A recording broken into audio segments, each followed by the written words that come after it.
So today, February 13th, which of course it won't be by the time this video finally gets up on YouTube, an Obama administration official went public about upcoming cuts in the proposed budget, one of which is a cut of $100 billion over 10 years to the Pell Grant Fund. Now, what happened to the State of the Union speech? What happened to investing in our future? Aren't we supposed to be catching up with, like, friggin' South Korea and Croatia? How is it that Obama can pull shit like this and still get supported by Democrats, progressives, and liberals? Well, here's how. First, actual progressives are gonna raise the red flag and they're gonna say, excuse me, what the fuck?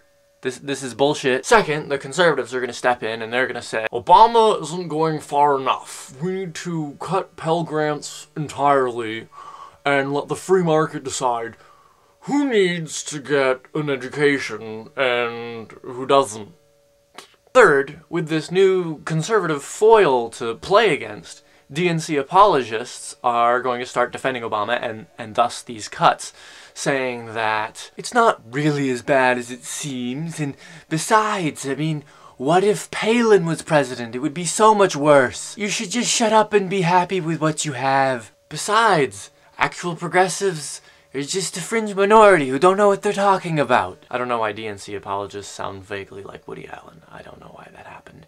I apologize. This is going to play out in the media so that the national dialogue becomes whether or not we should cut $100 billion from Pell Grants or shut down the entire federal government. The progressive position of why are we not talking about raising taxes on those who can most afford it, and why aren't we talking seriously about cutting military spending and shutting down our hundreds of military bases around the world? That doesn't fit into the dichotomous nature of public discourse in the corporate media.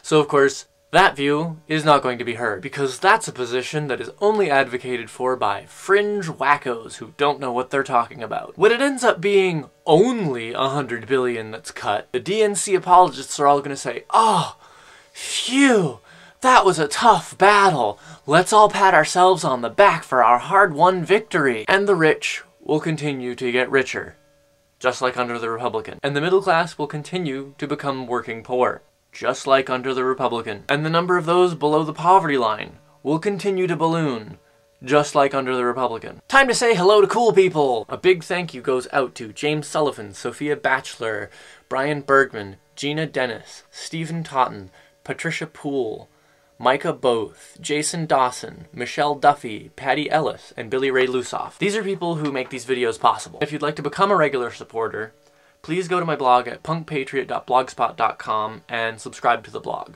Thank you very much.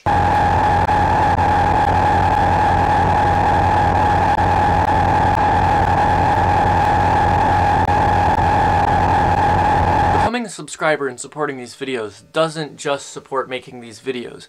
I also do volunteer work for a number of organizations outside of this, and having more free time would allow me to donate more of my time to all of those organizations, leading to getting more work done.